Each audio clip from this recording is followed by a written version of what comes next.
Hello, everyone. This is JR with Decannon Financial Insurance Agency, LLC, giving you some marketing development, marketing support, tips, and ideas firsthand, straight from a producer. Okay, so I'm going to give you information on what I do. This way you know that the pavement is paved. The trail is paved. Okay, it's paved for you to follow. Why? Because we do it first. Doers do it, right? We do it all the way. We do it the right way so that other people can follow. And so now, yesterday I had 6 appointments from 9 a.m. till 6 p.m. April 4th on a Thursday, 2019. This is Jose J. Rodriguez. So I paid somebody else to set up these appointments. That's why I had 6 appointments at once. Now, on the advanced side of marketing, okay, when you're doing so much, you should outsource your appointment setting. If you're not in an income bracket above $100,000, then you have to do your own legwork marketing, okay? So that's the difference there. Now, many of you can do that. Okay, there's no excuse that you can't do it. You're doing it now, and you have an upline that's doing it. So they could set up 6 appointments. So here we go. This is my day. I wake up, of course, everything's already prepared days before in folders for every one of those. I call them cases now, or potential clients, whatever you want to call them. So I have a sector of business that I go after. So the folders are proportionate to what I am going to target to close. Okay, so that's where you have to get good at preparation. That's what we did. The day came, I grabbed my folders, I'm ready to go. Okay, so I have my iPad Pro charged all the way up. It's data wireless, and my cell phone data wireless as well, all charged up, ready to go, suited and booted. Okay, so now I'm going after financial planning, so I have to get suited. I go in to see my first appointment. My first appointment tells me that she wants to wait, okay? Actually, my first appointment tells me he wants to wait on contributing $600 a month into a retirement account and rolling over their possible $40,000 into an account, retirement account with us. Possible because I could possibly do it. So now I'm very confident, and now I don't want to be overconfident. Scenario is that I am going to these people's jobs, so it's totally different than going into their homes. If the appointment was set at their homes, I'm gonna close 9 out of 10. If the appointments are set at their jobs, then I'm going to close 3 to 4 out of 10. Okay? So now, many times it's just better to schedule the way that you want to work your day. So I set it up so that this way I could work from 9 a.m. to 8 p.m. I don't want to wait for them to get home. So this type of sector, I have to go after people at their job. So now, somebody else already set this appointment up. You guys got that, right? I'm at this people's office. So they're telling me they want to wait. They want to think about it. Okay, so now what I do is I'm thinking I'm at their job site. I'm in their territory. They're not as relaxed. I have to be aggressive yet responsible. So responsible to not lose any other potential clients on that work site. So what I did was I backed off. I wasn't so aggressive. I delivered on my promise, was to educate them on retirement and a gap so that they can have a fulfillment on that gap. Gave them the information, was very courteous, and here's the problem. I gave them too many facts. So basically, I gave all my work away. Now, what am I telling you? I'm telling you the flaw. Hey, I'm a human being, okay, I'm going to admit of what I did wrong. Now, is it wrong? Is it right? Okay, no, it's not. It's not. But I'm letting you know I don't want to justify. Now, what it is it's like you're fighting for success, right? And so, like Merriweather, you know the boxer, okay? You know who he is. You know what he does when he goes into the ring and he's against his opponent? He's collecting data. Every time that opponent throws a punch, goes a certain maneuver, Merriweather, the fighter, the champion, he's collecting data, okay? So that's what we need to do when we're out in the field on whatever sector we were doing, whether it's financial planning, whether it's mortgage protection, life insurance, final expense, okay? Or just training, going out on a training appointment with one of your recruits' downlines. So you're data collecting, and this way you have enough data so that this way you can use that as arsenal so you can get this client to their senses with facts. Now, please use some emotion in there so that this way you could close. Now, this person is a single male, and I didn't have much leverage, and I didn't have that much time. So now what I have here is a potential client. I have to get up respectfully, shake his hand, and move on to the next. Did I lose? I didn't make a sale, but I'm a winner because I'm collecting data for the next client. All right? I said all the right things. Now, the next client, I told myself, I'm going to go ahead and use emotion as well. And also, instead of giving hardcore facts, I'm going to have to either make this person upset or make this person excited, depending on the scenario. I go see my next person. Okay, I got this person on lockdown, answered all their questions on retirement planning and formulas. So now I go ahead and ask my closing question. I'm getting $400 a month commitment for a portfolio design. What happens? They tell me they want to think about it. Okay? So again, I'm at their job site. I have to respect the fact that they're going to talk about me. I have to respect myself that they're going to talk about me when they're at the lunch area with other colleagues. So I want to give a good impression.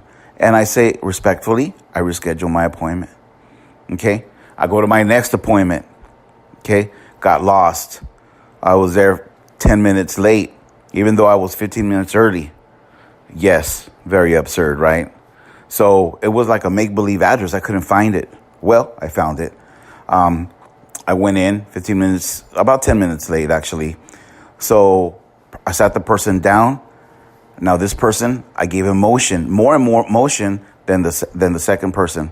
Now here's some data collection that I gathered that I'm going to decide to ask. Is this going to, number one, for you, the agent listening in training, is this really going to help you? Is this a target market that you're going after? No, not really. But, okay, you could be going after this market. And also, it's all the same thing. Okay? It's just a different sector of market that I'm going after. Now, with this person, I decide to go ahead and give them facts. Okay? But also put emotion into it, make them angry. So it's kind of like when you're going in to replace a policy. It could be a term policy that they're paying $100 a month for, 20-year term, and you could give them $300,000 for the same price and maybe even a longer term period with more bells and whistles. And then you get the client very angry at the agent, how they didn't help them with that and they're overpricing them, all that stuff. Okay. So that's how you get your clients on mortgage protection, guys, or term. All right. Now I'm coming back to the story here. We're doing some financial planning and I'm at their job site and I get this person angry. And I say, you know what? You just have to look at me like the bearer of bad news. You could punch me. You could kick me. You could tell me whatever you need to tell me. But the solution is that I have this. We need to implement something. And I asked the closing question after the emotion, She settled down. She said, okay, I didn't make her angry at me. I made her angry at the fact that where she was at, so that this way she could take action. I gathered the data. I was fighting in a way where it wasn't, where I wasn't in a position to be discovered as a salesperson. Everybody else is using questions like, wouldn't you agree that you need this? That is so old. People are smarter. People are smarter. You have to find a way to follow scripts and not go around, be direct, so that this way the people can respect you and also be professional using a sales strategy. Okay? Now, all we could do is give you scripts.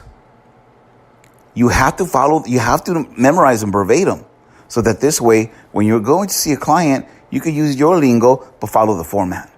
There's nothing wrong with that. Okay? Now, coming back to this situation here, I closed it at $300 a month. It took me 35 minutes. Okay? I'm out to see my next client. I'm a human being. I'm going to say what happened. What happened was I decided to be early, and I went to go eat. I had a tostada, ceviche tostada, and it's just one. And I was very close to the work site.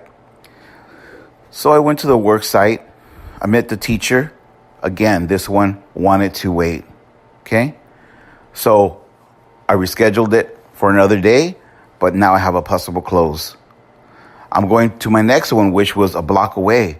But even though it was a block away, it was heavy traffic, and it took me 15 minutes to get there. But the problem wasn't that it was a block away. The problem was that I ate bad tacos the day before. Yes, I'm a human being. Think whatever you want, but I'm letting you know of what's going on. Okay? That's problem number 2. I haven't even told you problem number 1. Problem number 1 is, on my first appointment, I wanted to quit. I'm like, I don't want to be here. I'm a human being just like you guys. But I know that I haven't been on the field for a week because I've been doing administrative duties and recruiting and so forth, and going on tours and talking to agents and training. And I know that my sales skills have dropped a little bit. I have to get sharpened again. Even the professional, a seasoned 30-year veteran, that happens, guys. So when you're out there, you're thinking about quitting, remember me. When you're out there and your stomach hurts, remember me. Okay? So I'm going to go back to my story. I was only a block away, but it took me like 15 to 20 minutes to get to the next work site. And I was late. So I didn't know my stomach, my digestive system was going to remain dysfunctional. So I met this person, even though I was late. I said, I have a bad excuse, but I would like to reschedule, please. She says, great, we'll reschedule. We looked at each other's maps. I talked to her a little bit, got some data collection. So I'm ready for my next one. I go back to my car. I look at my sheet, my info sheet, and my next appointment, which should be at 4, 25, 30 minutes early, okay, to get to my next appointment.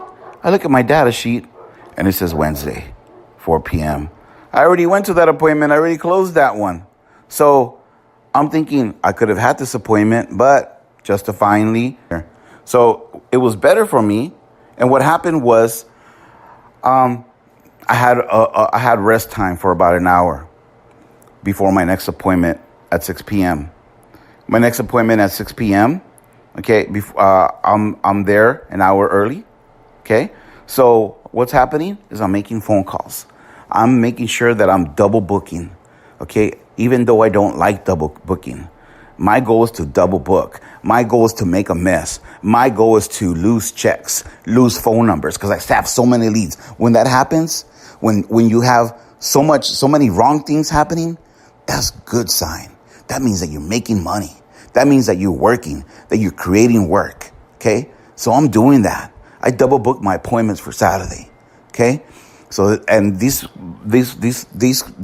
appointments on Saturday, of course, are at their home.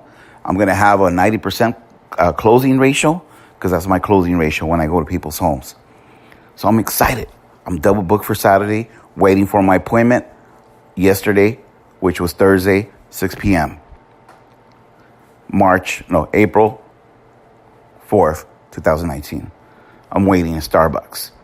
I don't set up appointments at Starbucks, but this person insisted, and my appointment setter made sure that it was a qualified lead, or else I would have fired my appointment setter, right? So now, because I'm the boss, right? If I'm outsourcing, paying $70, okay, I could say, hey, next, someone else. Now I'm waiting for my appointment. This person knows what my profession is. This person shows up, sits down. I go and introduce myself. Person is ready. Okay, I'm ready to invest $700 a month. Plus, I have this life insurance, and I heard about you, and I'm paying $300 a month for it with AF and TX Life.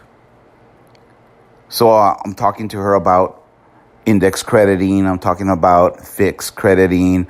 I'm talking to her about lifetime income guarantees. I'm talking to her, educating her about the Rule 72.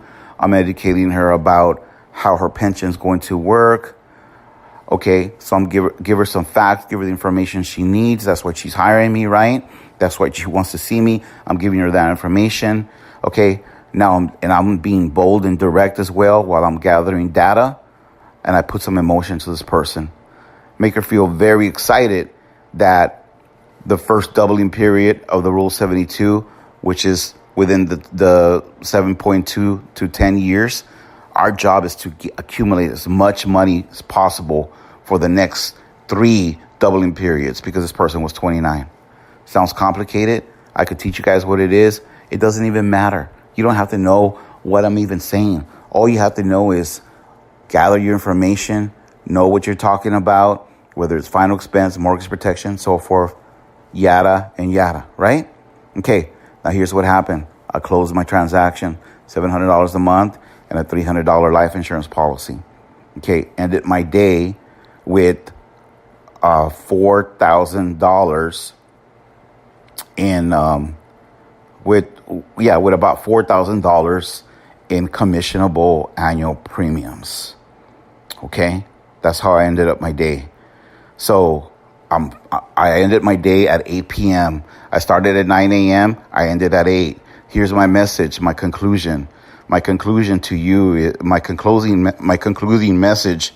There's a lot of things that I could go on and talk to you about this, but to make this short and to end this in the next 2 minutes, I want to let you know that if you want to make $4,000 in one day, you have to work 11 hours. Okay? You are in this business for the reason that you want to be independent. But here's the wrong, that's the wrong phrase. Okay? That you want to be independent. Okay? Don't put yourself into that position where you're relaxed and you're in control of your life. You're not. I'm not in control of my life. I went to work at 9 and I got out at 8 p.m. That was 11 hours. Am I in control of my life? Yes, I am. But if I want to make the type of money, I have to work just like everyone else. That means that you have to work too. So now I'm going to add some verbiage, some words before you use the next time you use the word independent. Okay? When somebody asks you, what type of business are you in? And you say, I'm an independent agent. No. Okay? Think about it this way. Are you a financially independent agent? Or are you a broke financially independent agent? Think about it. Now, if you're a broke financial independent agent, a broke independent agent actually, your job, you should say, I'm in training. Okay? There's no reason for you to have pride. All right? Now think about it too. What do you have to do to become a successful financially independent agent? Number 1, work 8 to 11 hours. Don't quit. Number 2. Number 3, hey, be human. You have troubles. You have honeydews.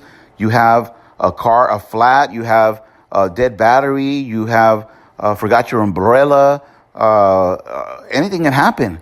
But go back to work.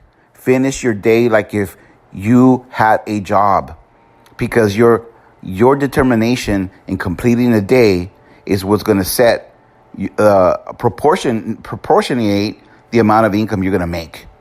If you only work 2 hours, you're going to get what you put into it. And please don't go to Starbucks and look at the internet and then go home and say you worked. Go to Starbucks, go outside, make 20 phone calls for 1 hour, and then tell your spouse that you worked. Okay? So be independent financially. Now, okay? Please also think about this. Are you really independent? Because if you were independent, then you would be making $132,000 a year as a life insurance agent. The top 10% in the United States of America make over $132,000. The average life insurance agent in the United States of America only makes $33,000. The top 1% of America, not everyone, the top 1% earners in America make $450,000 and up. All we want to do is pave the path so that this way you could be in the top 1%. This is the Cannon Financial and Insurance Agency, LLC. We are your marketing support. We are your marketing development. Stay tuned. More to come. Thank you very much. Please do call your upline for information. Don't call me. Call your upline. If you're direct to me, call me. Okay? You can look us up on the website, www.thecanonassociates.com. Don't bypass your mentor. Thank you. God bless.